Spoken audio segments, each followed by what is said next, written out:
under your chairmanship, and thank you to the Honourable Member for Harborough for securing this important debate. I'd like to focus on the issue of maintenance charges, given the Leaseholder and Freehold Reform Bill's provision to give homeowners who pay charges for maintenance of communal areas the right to challenge the reasonableness of charges and the standards of the service provided. This Parliament, on so many issues, has run out of road. The government has, indeed, if not word, taken the decision not to meet many of the challenges that people in my constituency face. Problems I see every day, like social care reform, SEND expansion and fair changes to SME taxation. But I'm glad to see that the government is finally willing to tackle maintenance charges, and whether or not that's due to the particular passion of this Secretary of State will mean little to my constituents, many of whom are leaseholders and freeholders on new build estates who so desperately need this place to sit up and take notice of their plight. Now, the present system of maintenance charges and management fees is outrageous. A cowboy system with limited regulation has taken root and left residents with no transparency over how funds are used, no clarity on whether services provide value for money, and the fees they're charged are exorbitant and, quite frankly, offensive. And this is in the context of a crippling cost of living crisis and the highest tax burden on working people for 70 years. My constituents, as well as many of the constituents of the members opposite, are being fleeced by these charges. Now, in the 7 months since becoming the Member of Parliament for Selby and Ainsty, I've seen many instances of these kind of charges being levied unfairly on local residents. I've already written to the Minister about a particularly egregious example in Carlton, so I will refrain from mentioning that case to give the Minister adequate time to respond. However, I would like to take this time to mention the Harron Homes estate off Flaxley Road in Selby.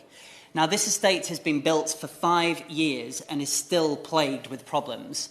Residents still don't have working street lights, with families not able to go out in the dark.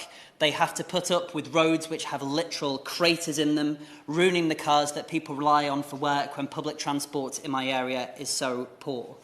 I spoke to one resident who can't even lock her front door at night due to shoddy building work and has to prop her door closed with a chair so that criminals don't break in and steal her possessions, all while each resident on the estate is shackled with eye-watering maintenance charges.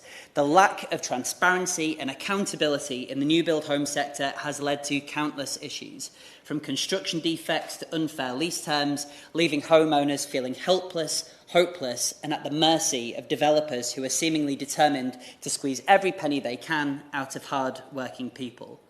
This is a sad part of life in modern Britain, and on new build estates across the Selby district, working people live in a broken system, being asked to pay more and more for less and less in return. They have been waiting for the government to come and help them, and perhaps now this legislation will be that answer. But I would really warn against any watering down of its provisions, and I would encourage ambition in its provisions to go further to giving residents the support that they so desperately need, as the Member for Harborough so eloquently outlined in his speech. Ultimately, I am sure that my constituents regret the lack of ambition that we have seen in the past. And though the government's actions will not go the whole way to provide leaseholders with the help that they need in my constituency, I am glad that they are taking action after 14 years and to deal with a problem that the member eloquently outlined has been a problem since at least 2002. But we can and should go further on this issue, and I am proud to support Labour's plans to make it a requirement to establish and operate a residents' management company responsible for all service charges to give homeowners the accountability and the responsibility that they deserve. I support the implementation of the Law Commission's proposals on the right to manage, covering both flats and houses, as well as the proposals on enfranchisement and on common hold reform. It's imperative that we address these challenges head-on and enact meaningful reform to ensure that fairness, transparency and security can be there for all homeowners. The government has started the job, but it will be a Labour government ultimately that will finally liberate leaseholders from the mercy of an arcane and discriminatory industry. Thank you.